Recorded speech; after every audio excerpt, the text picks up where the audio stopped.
Check 1, 2, check.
ladies and gentlemen, please take your seats. 2 minutes.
Well, thank you very much, ladies and gentlemen. It's a great honor. And last night's debate was fun. It was different. It got wonderful. There were a lot of good feelings in that room, and I think it's something, frankly, that the Republican Party needed. And today is something very, very special because Dr. Ben Carson was respected by everybody. Everybody wanted his endorsement, and everybody loves him and truly, truly admires what he's done. His life has been an incredible life. It's been a awe-inspiring life, and I just want to tell you that having his support really, I think it adds just total credence to what I'm trying to do and to what we're all trying to do. So I just want to introduce Dr. Ben Carson, special, special person, special man. Thank you very much. Okay. Thank you.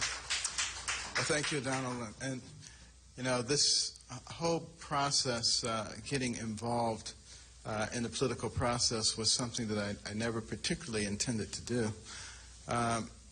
But, you know, I listened to the people, and it was really all about the people, and it continues to be all about the people. You know, it's not about the Republican Party or the Democratic Party. It's about the people of America. And what I have been seeing recently is political operatives and parties once again trying to assert themselves and trying to thwart the will of the people. I find that that is an extraordinarily dangerous place to be right now. And, I want the voice of the people to be heard.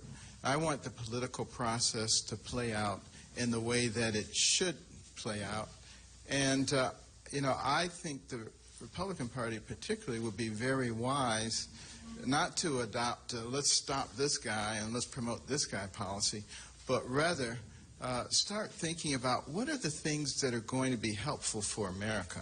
Right now, we're in a process of going off the deep end. We're going off the cliff. We're fiscally irresponsible. We're hating each other. We're destroying ourselves. A house divided against itself cannot stand.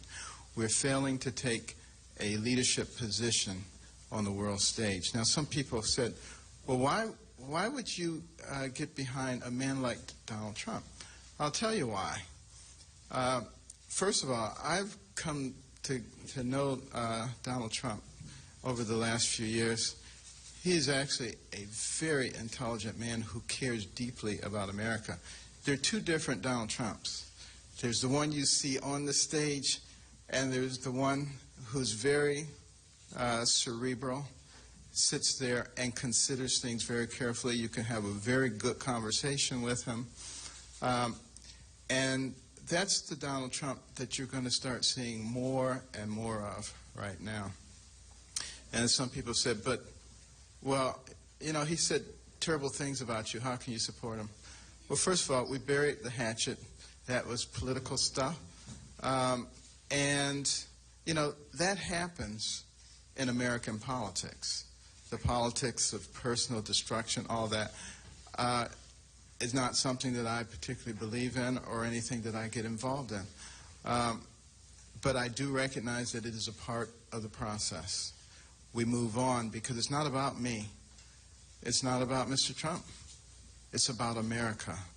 And this is what we have to be thinking about. I have found in talking with him that, there's a lot more alignment philosophically and spiritually than I ever thought that there was. And he will speak to that. But, that actually surprised me more than anything, because I do recognize how a person's image can be greatly distorted, having been the victim of that. I probably understand it better than anybody. And I think as the American people who we are focusing on, as they begin to see the real individual there and those who are helping that individual, I think we're going to be comforted as a nation. We have to start working together. We cannot allow the agents of division to continue to separate us. As a nation, our strength is our unity. And we just have to sort of ignore those people who are always trying to stir up strife. And I'm appealing to some degree to the media as well. You're part of America too, and should be interested in strengthening our nation, not in creating divisions, not in creating conflicts all the time. If we start having that American attitude, that American spirit that made us great, that took us to the pinnacle in no time at all, believe me, everybody will benefit from that. We're also talking about how can we make America a place that's successful for everybody. We have 330 million people. We're going to be competing with China with 1.4 billion, India 1.1 billion. We have to develop all of our people. The people who are the downtrodden in our society, we're not doing those people any favor by patting them on the head and saying, there, you poor little thing, I'm going to take care of all your needs. What we need to be doing instead is concentrating on mechanisms to allow those people to climb out of a state of dependency and become part of the strength and fabric of this nation. That's what America is about. It's not about dependency. And it certainly isn't about socialism. Socialism is seen as the panacea by some who don't really understand it. I think a lot of young people think socialism is just being concerned about other people. That's not what it is. It's cradle-to-grave government. And you let them take care of you, but you give them all of your money, you give them control of your life. They all end up looking the same way, a small group of elites at the top controlling everything. a rapidly diminishing middle class, and a vastly expanded dependent class. That is not what made America great. Donald Trump talks a lot about making America great, but it's not just talk, he means it. I'm going to be helping him. Others are going to be helping him. You know, one of the things that I've discovered in this country is we have some incredibly smart people. None of us knows everything. But when we begin to use those smart people effectively to accomplish the goals of America, you're going to see us once again begin to ascend to the pinnacle, to a much higher pinnacle than we've ever achieved before, and that's where America should be. Thank you so much.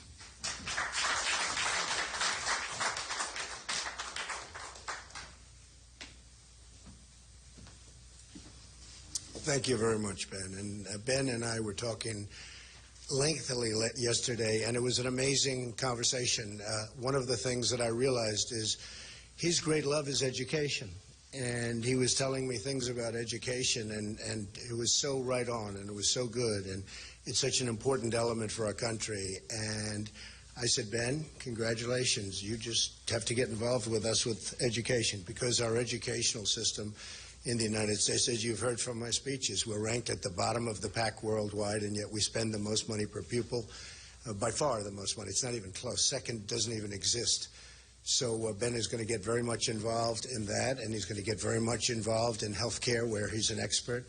And even during the debates, I'd always know Ben, when it came to health care and talking about health, Ben was in really a class by himself. So it's such an honor to have Ben. He's a friend. He's become a friend, and I really appreciate the endorsement, Ben. Thank you.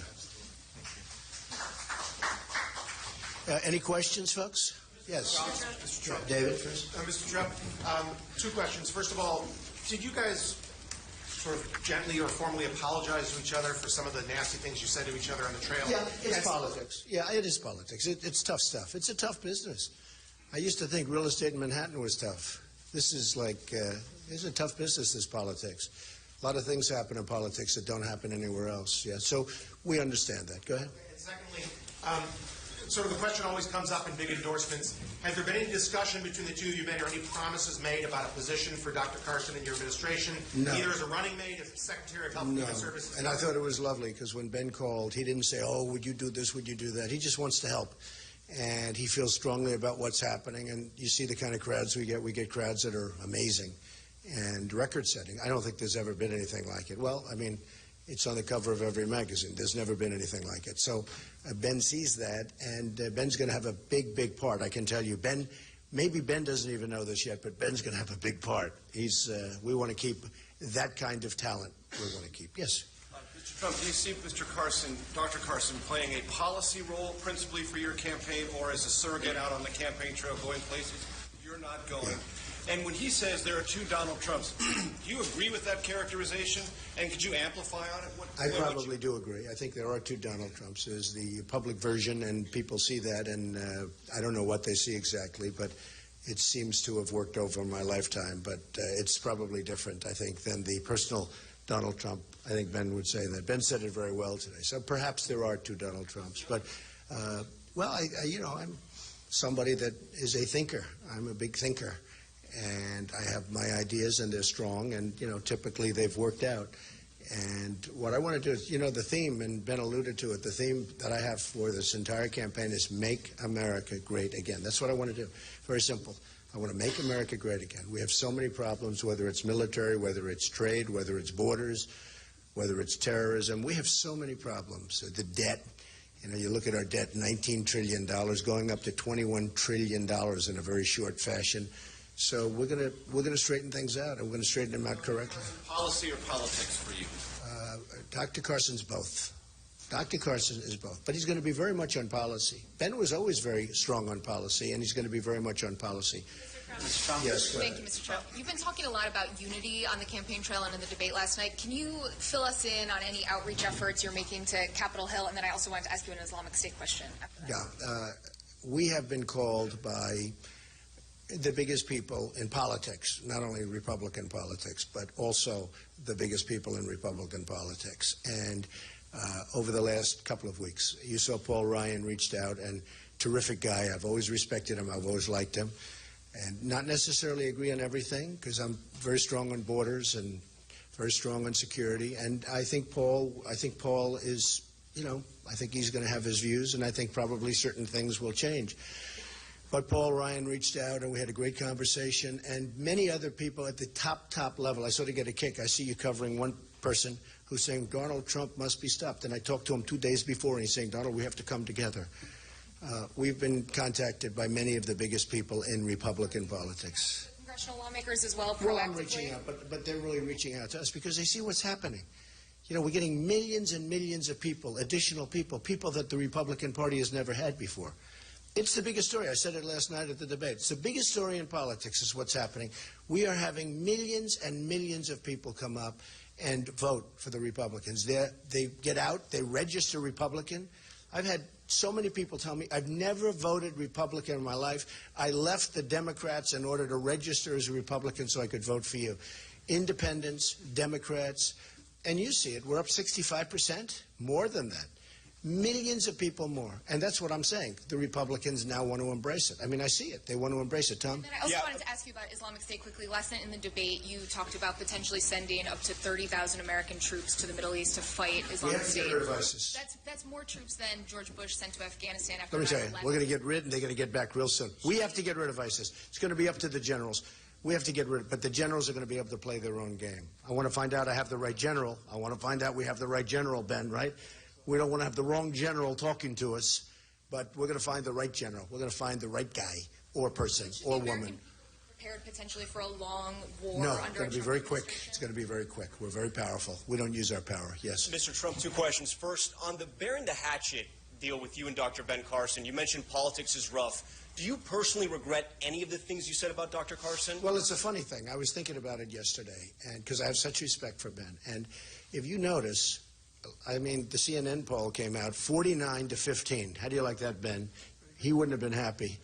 But if you notice, during this whole thing, nationally I'm talking about, because ultimately, they say nationalism is important. Well, ultimately, I guess it's probably the most important.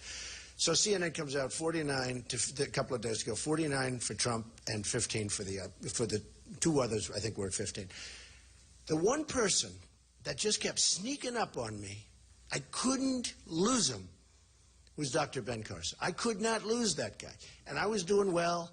And Trump would be at 28 at that time. And I remember when it was 28, and Ben was 18, and then he was 19, and the next week it was like 22. And I said, whoa, what's this happening here? I don't like this, right? And then he was 24. And then I had a pretty good poll where I took a little lead in one. But then what happened is it was, I believe, NBC, Wall Street Journal, who always gives me bad polls, by the way, I have to tell you. I always have bad polls. Oh, thank you for the nice things you always say about me. You are so nice. Thank you. Sitting next to David. Okay? Thank you very much. Always so nice. Now she's going to be bad because she's embarrassed, but I just want to thank you. So Ben would always, he'd be there. And then we had one poll where Ben went ahead. It was the biggest story worldwide. I said, this guy is unbelievable. And so I started going after Ben. And it's politics. I mean, Ben understands it. And I was really impressed with the way he fought back, because he fought back with silence and strength. And I even comment on it. Somebody else would have gone, they would have gone well. He has great confidence in himself. And I was very, very impressed. And it is true. He's the one person, I use the expression, I couldn't lose him. I couldn't shake him. He did so well. And just go up, up, up, so steady, so solid.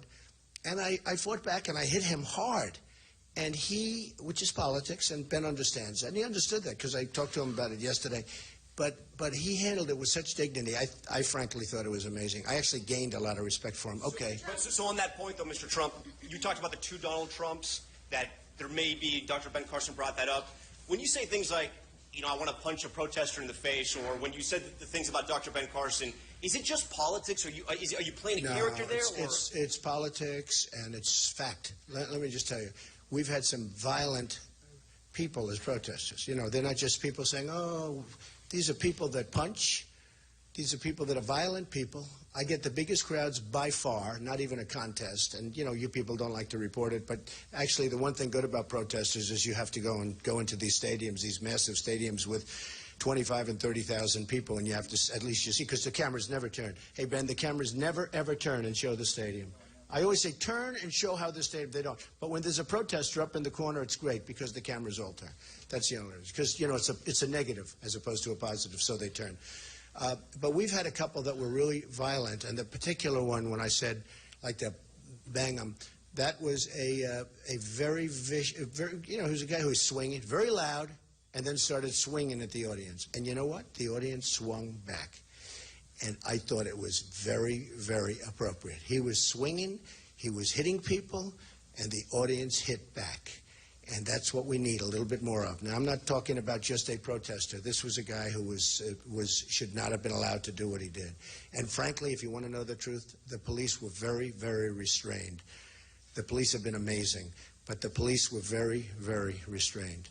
Okay, yes. Mr. Trump, did the RNC ever come to you, and I don't know if you know about the other candidates, but did they ever come to you and say this debate needs to be more civil? No, they didn't. Why do you think it was more civil? I just think it was time. It was time. It was very substantive last night. I said before, it was a very elegant debate. It was very substantive. It was, Ben came in and he said, that was really a very beautiful debate last night. It's gotten great reviews as a debate. I won't tell people that I won, even though I did win, let me just say. I refuse to say that. Time Magazine, 80. Slate, 84. Fox, 91% at Fox. I don't believe it.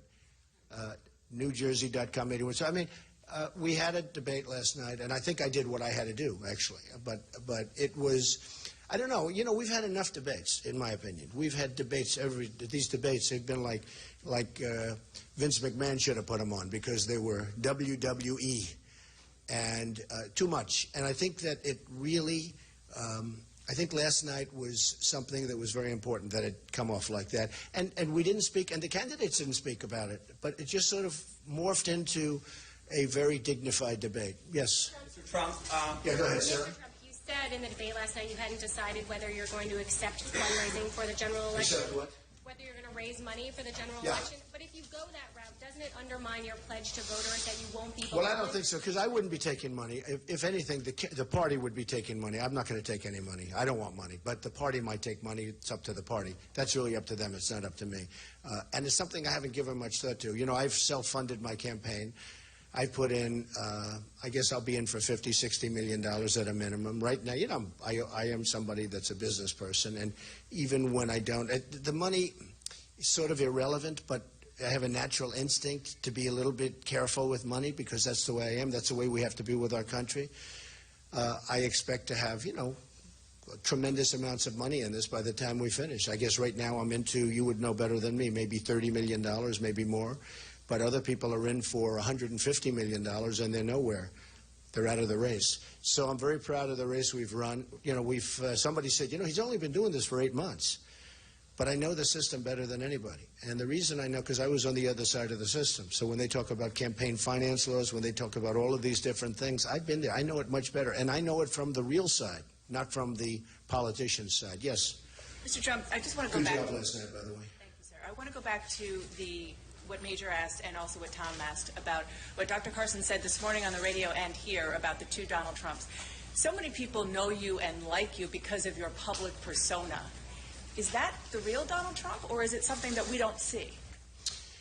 Well, it's an interesting question. I don't like to overanalyze myself, but I will tell you that I try and be, you know, who I am. I want to be honest. Certain questions are asked of me, and I give a straight answer as opposed to a politically correct answer. I know the politically correct business better than anybody. Would you answer differently if you were in private?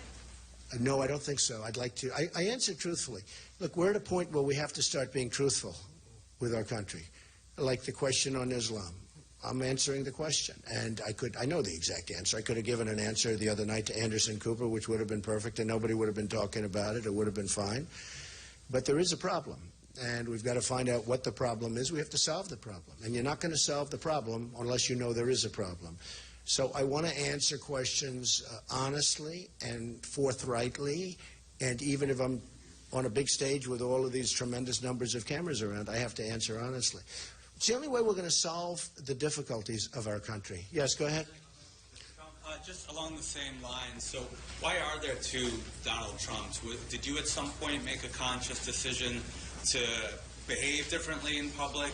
I don't think there are two Donald Trumps. I think there's one Donald Trump, but certainly you have, look, all of this, and you have somebody else that sits and reads and thinks. And I'm a thinker, and I have been a thinker. And perhaps people don't think of me that way because you don't see me in that forum, but I am a thinker. I thought it was very nice what Ben said, actually, because it is another side of me. I'm a very deep thinker. I know what's happening, okay? Start seeing more of that side of you. Can you elaborate a little bit on that? Well, I'm going to work with Ben on so many different things. And I'll be honest, when I was with Ben yesterday, the thing that most impressed me, I know all about his views on health care because I've heard them, and I've always felt that he knew more about it than the other people on the stage, and perhaps he should because that was what he was doing. But I was most impressed with his views on education. It's a strength, and it's a tremendous strength. And so Ben's going to be involved with us in any aspect he wants to be, but in particular on those two subjects. Okay. Yes, go ahead. I want more of this toned-down version, what we saw last night, what Dr. Carson referred to as your cerebral side. Do you plan to tone down your performances as it depends. You can't say. I didn't go there as a toned-down person. I went, and whatever happens, happens. You have to be able to swing with the punches. And, to be honest with you, I went there. I didn't know if I was going to be, if I was hit, I would have hit back. Now, there are those people that said to me, I was telling Ben yesterday, there were those people that said, it doesn't matter, let them call you names, let them do whatever they want, stand there and take it. You're leading, you've got a substantial lead, nobody's going to beat you, don't do anything. And I say, I can't do that. When somebody hits, I have to hit back. So I thought they were very respectful yesterday.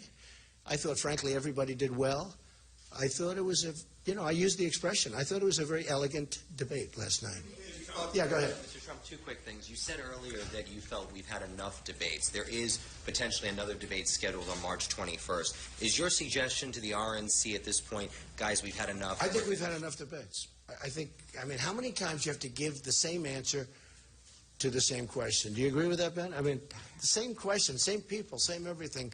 I think, it would be nice to finish off with this one. I thought CNN did a fantastic job last night. I thought that Jake was a great moderator. It was just a really nice way to finish off the debate season. But I really think it's enough debates. I don't think there's any reason for the debates. I know they're getting very big ratings. And by the way, the Democrats are not getting ratings at all. And our debates are getting very, very big ratings. But, one of those things. I think we had enough. The networks want them. I don't think any of the candidates want them at this point. The networks very much want them.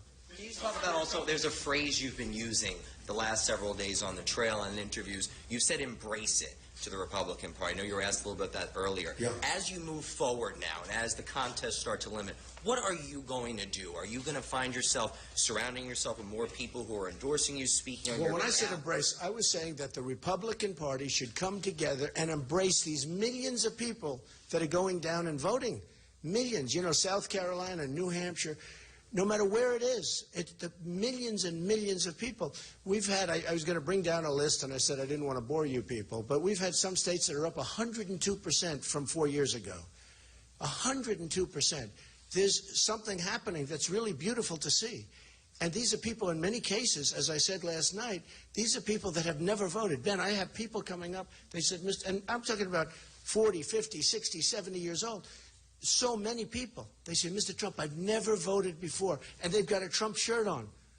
I mean, they never put a political shirt on in their lives. They weren't political people. They never had confidence in the people that they were voting for. They said, I have had literally, when I shake hands with people or when I sign autographs, people are saying, I've never voted before, Mr. Trump, but I am so proud to be voting. And some people go early voting. It's been an amazing thing. And what I said to the Republican Party, the establishment, if there is such a thing. I guess I used to be a member of the establishment 8 months ago. But if there is such a thing, I'm not sure that there is. But I said, embrace it instead of fighting it. Instead of fighting me like this, you know, these people from Club for Growth. These are people that came to my office. They asked me for $1 million. I said, who are they? I don't even know who they are. They asked me for $1 million. And I said, well, let me think about it. Then I found out who they are, and I said, I'm not going to waste $1 million. Why would I give them $1 million? And as soon as I said that, they started doing negative ads. They went negative on me. If I would have given them $1 million, they wouldn't be doing negative ads. They're extortionists. They're extortionists. That's all they are. And I look on television, I see negative ads, which are all wrong. The ads are lies, by the way.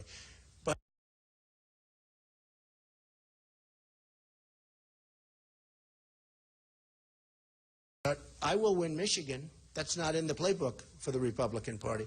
I think I have a chance to win New York. That's not in the playbook. Can you imagine if you win New York? You know, they always talk about the 6 states you have to win, the Florida, Virginia, you know, just go down the line, Pennsylvania, Ohio. You have to win certain states. If you lose one of them, it's over for the Republican Party.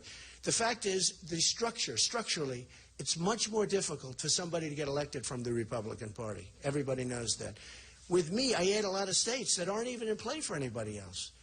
I mean, I add all of the Rust Belt states. I own states that I will get states that are unbelievable, that are unthinkable for the Republican Party. And we should embrace it. All right, a couple of more and we'll go on. Mr. Trump, you said Dr. Carson over there would be handling education for you. Here in Florida, a lot of people are angry about Common Core. It just came in a few years ago. But it's up to the states to handle that. So how would Dr. Carson do something about the issue that a lot of people have with Common Core? Well, Ben knows the education. He knows what's going on. And I'm personally very much opposed to Common Core. I like local education. Ben feels very much the same way. I think Ben is going to do a tremendous service for helping the states because, you know, we want to see it. There's great love in education, and when you circle those schools with the parents and the teachers and everything else, instead of some bureaucrat in Washington, you're going to do a lot better. Okay.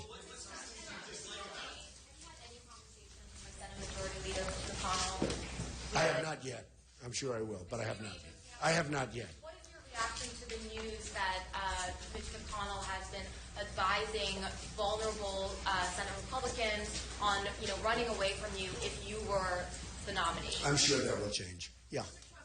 Do you think that the Republican Party leadership, those that are in Washington right now, are disconnected from the Republican base, the electorate?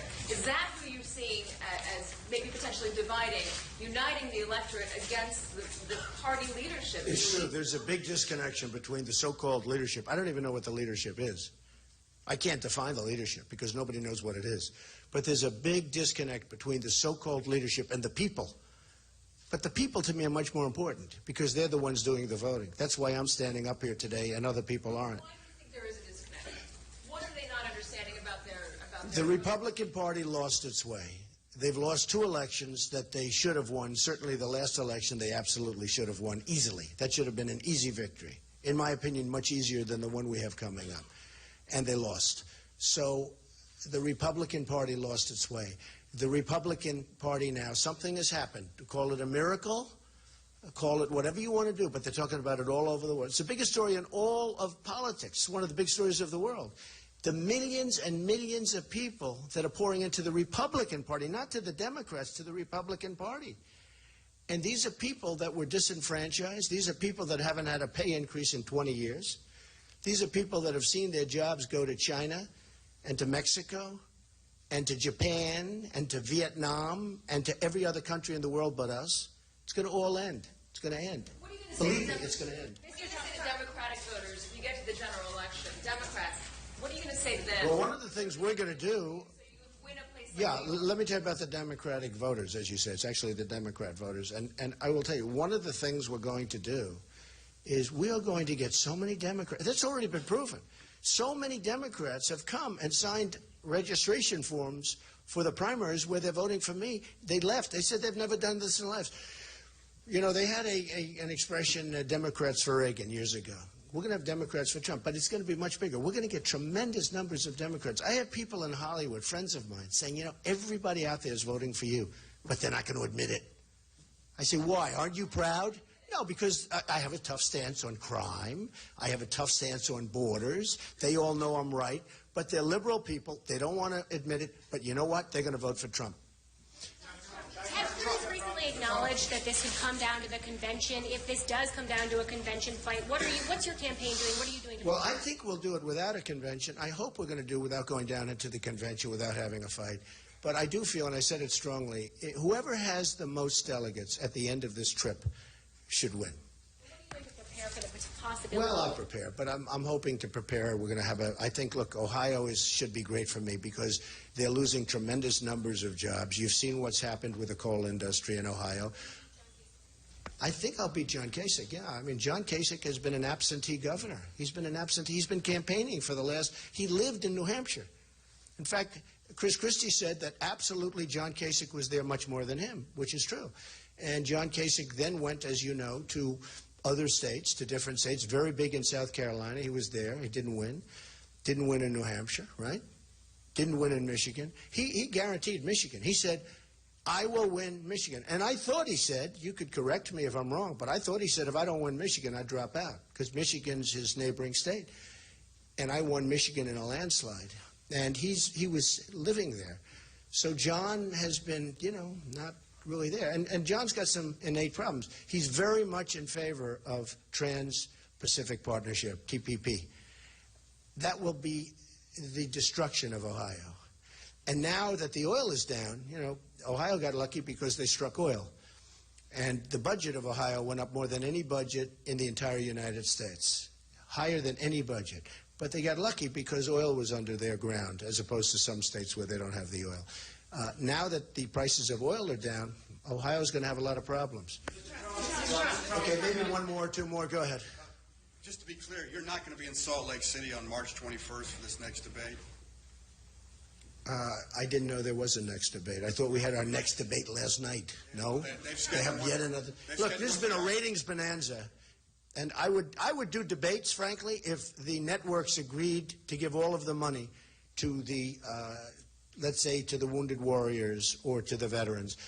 But the networks are making a fortune on these debates. The ratings for the debates are through the roof. But you know what? Can I be honest with you? I think it's time to end the debates. No, I didn't know about a debate in Salt Lake City. Yeah. Earlier, just to clarify, you said that you've been hearing mostly from Republicans like Paul Ryan, but have you personally reached out to anybody in the Republican Party, and do you think that's something... Well, I'd rather not say, but I've been hearing from virtually everybody in the Republican Party, and they're congratulating me, and they're saying we're going to get together. They want to embrace it. Look, these are not stupid people. These are very smart people. They want to embrace it. What are they going to do, take millions of these voters? Do you know that if you look at the polls, and people are telling me this every time, when I went to Nevada, which we won, and I went to, all of them, the people that work in the polling areas, they've been there for 20, 25 years. They love it. They do it. They're political people. Every single time I go, they say, Mr. Trump, we've never seen anything like this. You go to Nevada, they'd say, we'd stand here and the place would be empty all morning long, and now you'd have lines that are 5 blocks long. It's really been an amazing thing. Yes, ma'am, go ahead. Absolutely. So last night on the debate stage, you said that trade is one of the areas on which you diverge from the Republican Party. Right, very much so. A lot in the context of Ohio. So how would you say you differ on trade from Hillary Clinton? Well, Hillary's terrible on trade. First of all, she has no business instinct.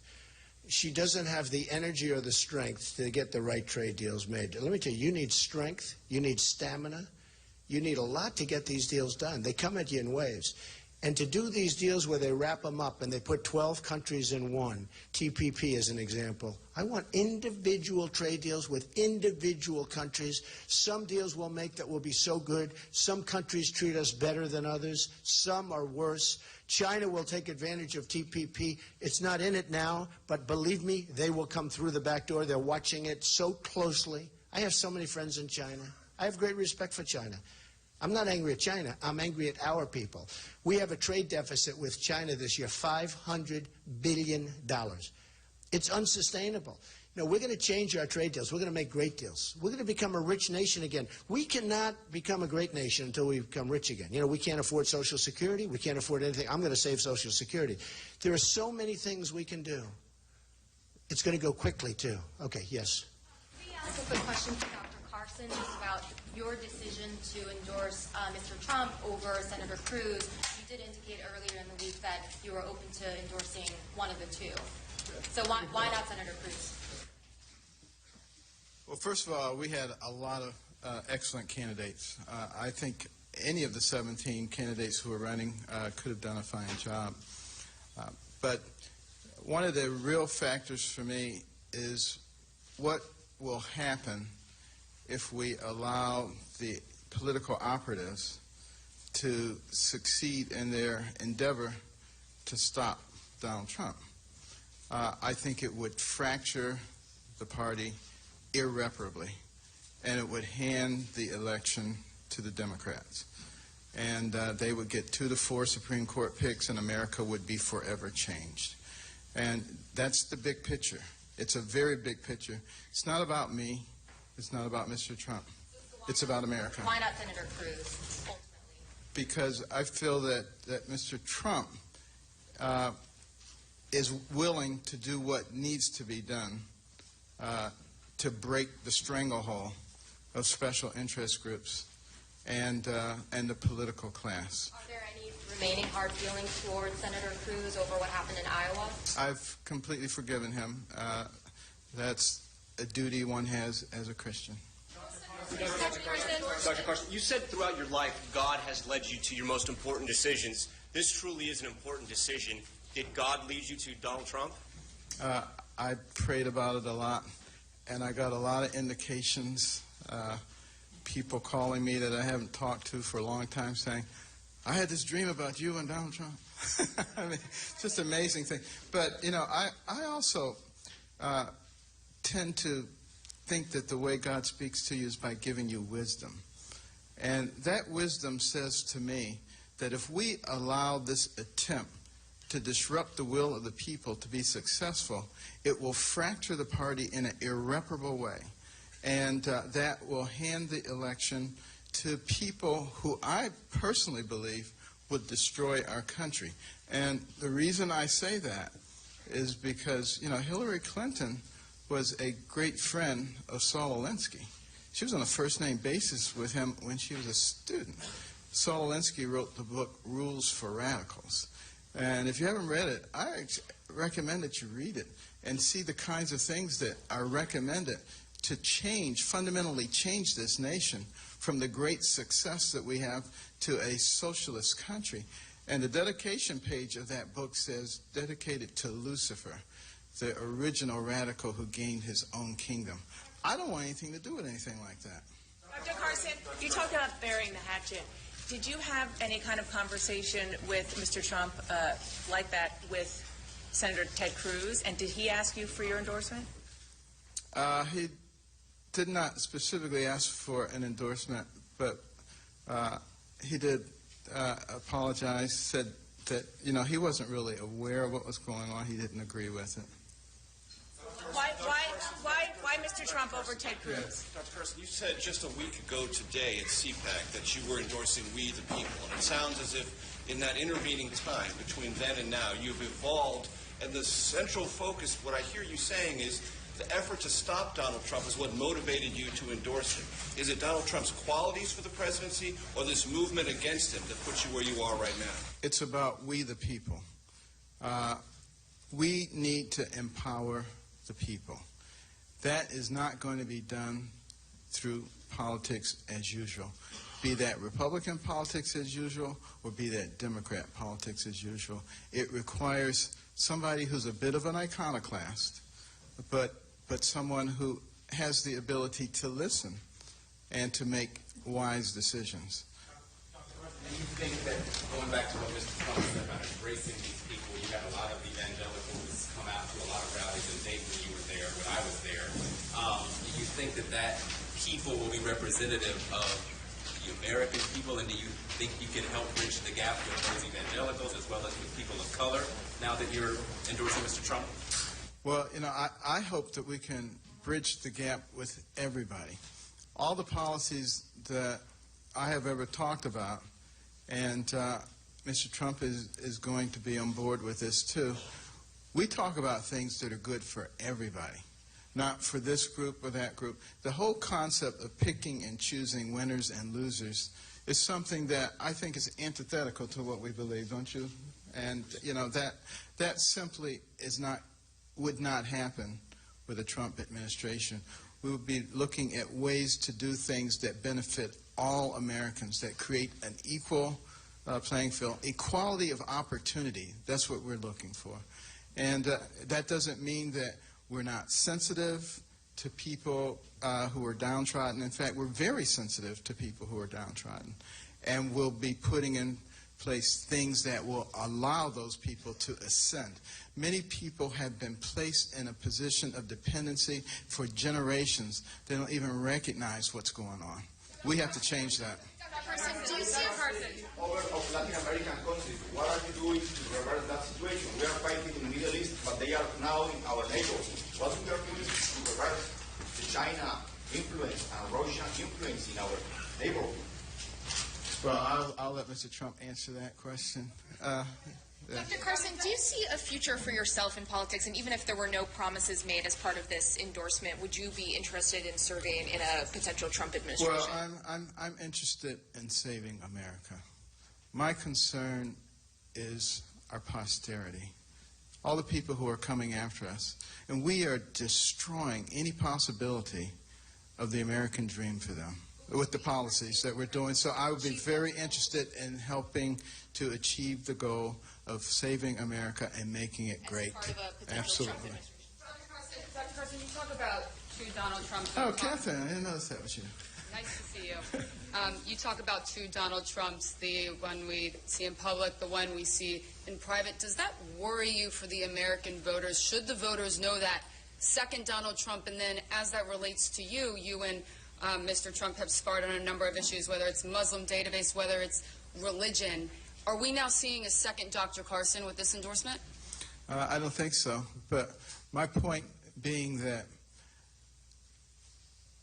there's a different persona.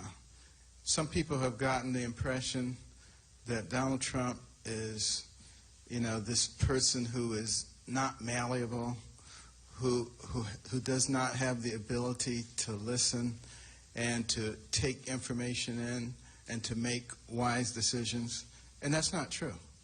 Now, you might get that impression from, looking at debates and looking at some of the public appearances, but he's much more cerebral than that and a much more reasonable person than comes across. But as you well know, because you've heard me talk about it a lot, the media, they're very skillful at painting people certain ways. And it may not be who that person is at all. And that person can spend all of their time trying to change the media, or they can just move ahead. And I think he's decided he's just going to move ahead and focus the attention on the American people, not so much on the media. I think that's the right way to do it. Will you be campaigning with Mr. Trump? Will you be taking the campaign trail with him? We will do some campaigning together, absolutely. And you said you would be interested in And the last question? in being a part of a potential Donald Trump administration. Have you been promised a running mate slot or a VP slot in exchange for this endorsement? We have not talked specifically about a role other than being involved in helping formulate policies and trying to make America great. That's the real key.